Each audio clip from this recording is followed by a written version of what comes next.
Assalamualaikum warahmatullahi wabarakatuh.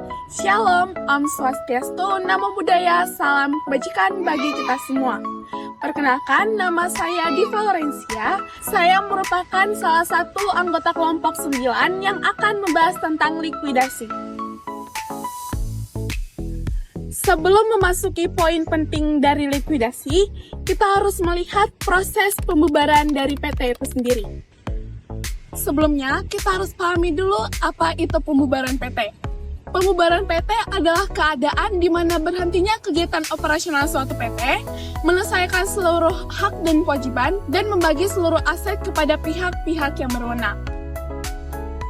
Ada 4 alasan utama kenapa terjadinya pembubaran PT. Yang pertama, berdasarkan keputusan RUPS ataupun Rapat Umum Pemegang Saham. Yang kedua, adanya jangka waktu berdirinya sebuah PT. Yang ketiga, PT tersebut dinyatakan pailit oleh putusan pengadilan. Dan yang keempat, dicabutnya izin usaha PT tersebut. Selanjutnya, kita masuk kepada proses pembubaran PT. Yang pertama, berdasarkan RUPS ataupun Rapat Umum Pemegang Saham, yang dimana seluruh bentuk kegiatan yang membawa nama PT harus dirapatkan di dalam RUPS bersama pihak-pihak yang berwenang. Yang kedua, direktur ataupun kuasanya harus menghadap kepada notaris untuk membuat akta pembubaran PT. Yang ketiga, untuk memenuhi asas publisitas, maka PT tersebut harus mempublikasikan pembubaran PT tersebut di dalam surat kabar. Baik, di sini saya akan melanjutkan penjelasan dari teman saya sebelumnya, yaitu terkait dengan proses pembubaran PT. Jadi setelah dilakukannya pemberitahuan kepada publik terkait dengan pembubaran perseroan dalam bentuk surat kabar, langkah selanjutnya yang perlu dilakukan adalah pemberitahuan kepada menteri. Menteri dimasukkan dalam hal ini adalah Kementerian Hukum atau biasa kita sebut dengan Kemenkum. Nah, pemberitahuan kepada menteri ini bertujuan agar perusahaan dapat dicatatkan dalam daftar perusahaan dengan status dalam likuidasi. Jadi ini pencatatan di sini merupakan bentuk pengakuan hukum bahwa perseroan sudah berada pada fase akhirnya dan sudah tidak lagi melakukan kegiatan usaha sebagaimana mestinya. Nah, dengan dilakukan pencatatan ini, maka perseroan telah resmi memasuki proses likuidasi. Nah, dalam tahap ini, maka likuidator yang ditunjuk bertanggung jawab atas penyelesaian segala hubungan hukum perseroan yang belum terselesaikan. Salah satunya adalah penyelesaian terkait dengan utang piutang perusahaan. Nah, dalam hal ini, perseroan harus telah menyelesaikan atau melunasi seluruh utang piutang perusahaan, baik dengan kreditur maupun pihak ketiga yang belum terselesaikan. Lalu, sebelum dilakukannya pembagian aset perusahaan.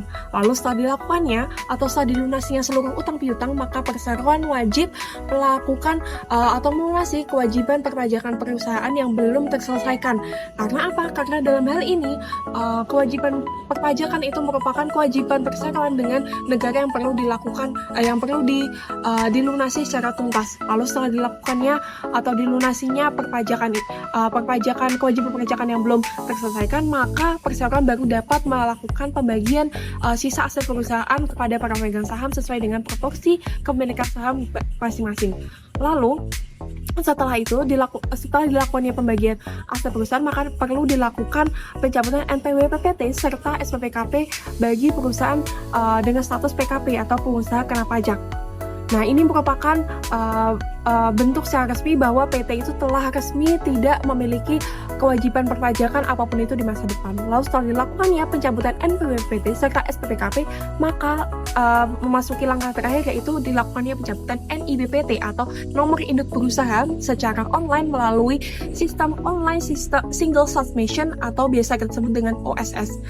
Nah, pencabutan NIBPT ini merupakan akhir dari proses pembubaran PT, maka setelah itu PT secara resmi dapat dinyatakan bahwa PT perseroan tersebut bubar secara hukum.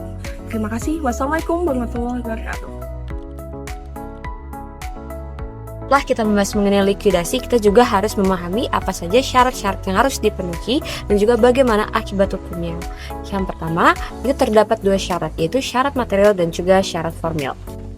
Yang pertama yaitu syarat material.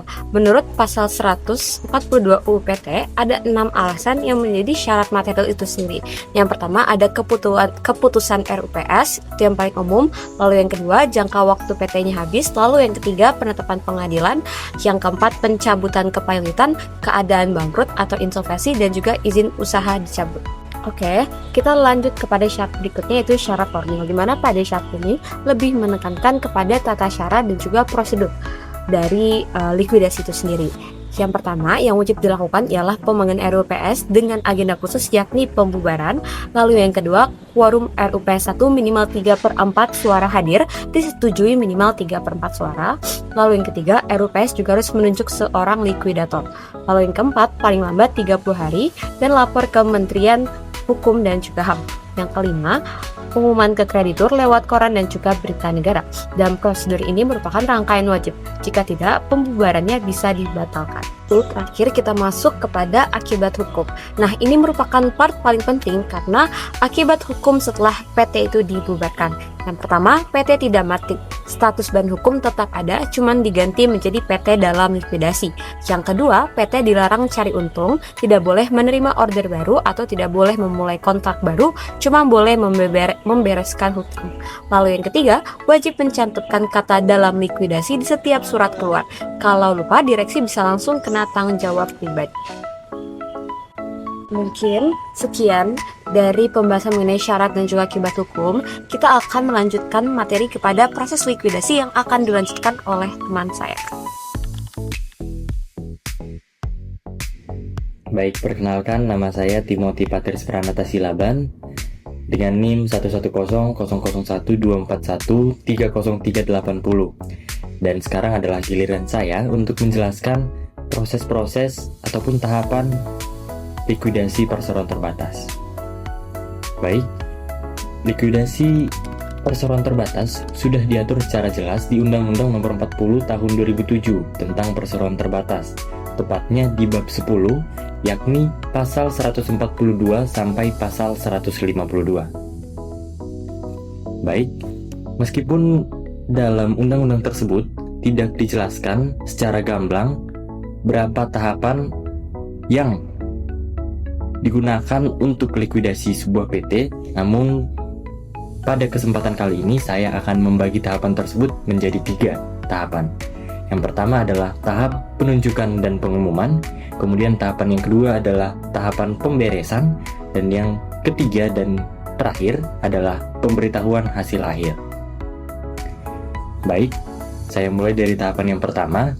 Tahapan yang pertama yakni pengumuman dan penunjukan.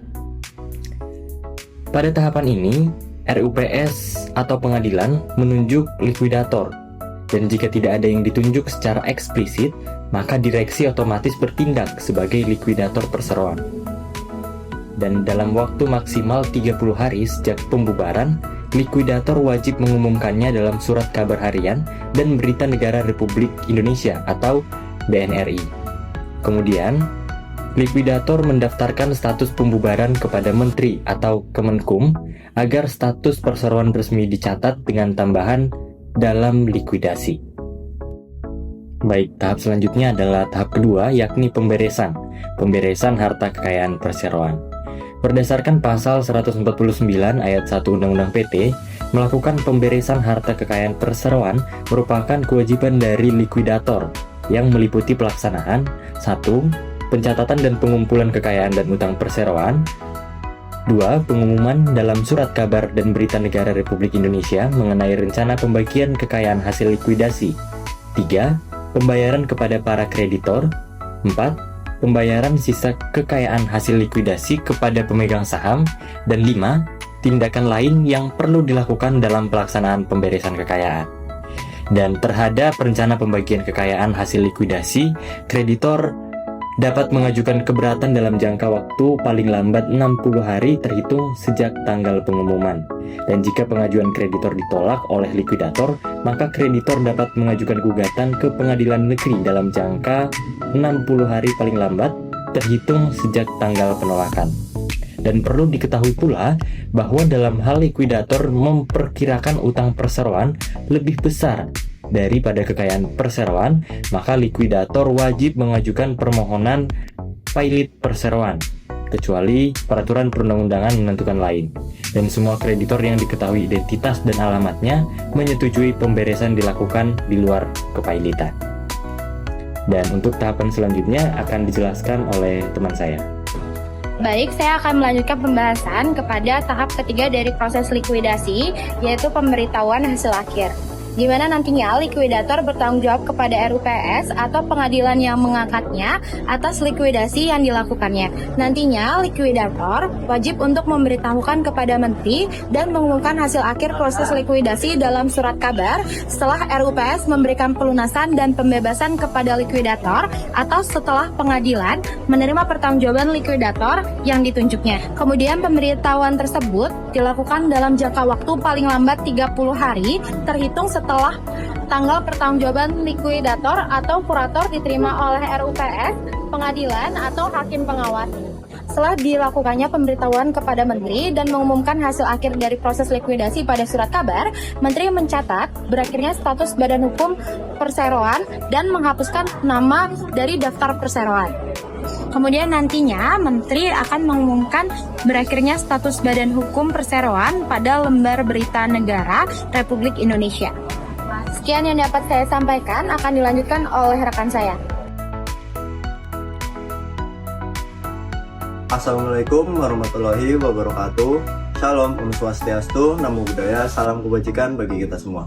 Perkenalkan, nama saya Altat Syirudisi Takas dengan NIM saya yaitu 11.124.140836. Di sini saya akan membahas akibat hukum adanya likuidasi. Berikut adalah beberapa rincian dari akibat tersebut, yaitu yang pertama, kehilangan status badan hukum. Status badan hukum perusahaan tidak langsung mati begitu keputusan pembubaran diambil, melainkan baru benar resmi hapus setelah likuidator menyelesaikan seluruh proses pemberesan. Laporan pertanggungjawabannya diterima oleh RUPS dan pengadilan diumumkan dalam berita Republik Indonesia serta dicatat dalam daftar perseroan. Yang kedua adalah pembatasan ruang lingkup tindakan hukum perusahaan. Sejak dimulainya likuidasi, perusahaan dilarang melakukan kegiatan bisnis dan wajib mencantumkan frasa dalam likuidasi pada setiap surat penyurat serta tindakan hukumnya, di mana pelanggaran terhadap hal ini dapat membuat direksi atau likuidator dimintai pertanggungjawaban secara pribadi atas kerugian yang ditimbul. Kemudian ada peralihan kewenangan likuidator. Begitu proses likuidasi dimulai, seluruh fungsi, tugas, dan wewenang direksi untuk mewakili perusahaan di dalam maupun di luar berakhir untuk kemudian beralih sepenuhnya kepada likuidator yang bertugas mencatat aset, mencairkan harta, membayarkan utang kreditor, dan membagikan sisa kekayaan kepada pemegang saham yang lainnya. Yang keempat, terdapat penyelesaian kewajiban kepada pihak ketiga atau kreditor dan pekerja. Likuidasi mewajibkan seluruh aset perusahaan digunakan untuk melunasi utang berdasarkan urutan prioritas hukum yang mendapatkan hak upah dan pesangon pekerja serta kewajiban utang pajak kepada negara sebagai prioritas sebelum disusul oleh pembayaran kepada kreditor separatis maupun konkuren. Yang terakhir yaitu pengembalian sisa kekayaan kepada pemegang saham. Jika seluruh kewajiban hutang pajak dan hak telah selesai dilunasi oleh likuidator, ternyata masih terdapat sisa kekayaan perseroan yang akibat hukumnya bisa tersebut wajib dibagikan secara proporsional kepada para pemegang saham sesuai dengan porsi kepemilikan saham mereka masing-masing. Sekian dari saya, mohon maaf apabila terdapat kekurangan. Terima kasih.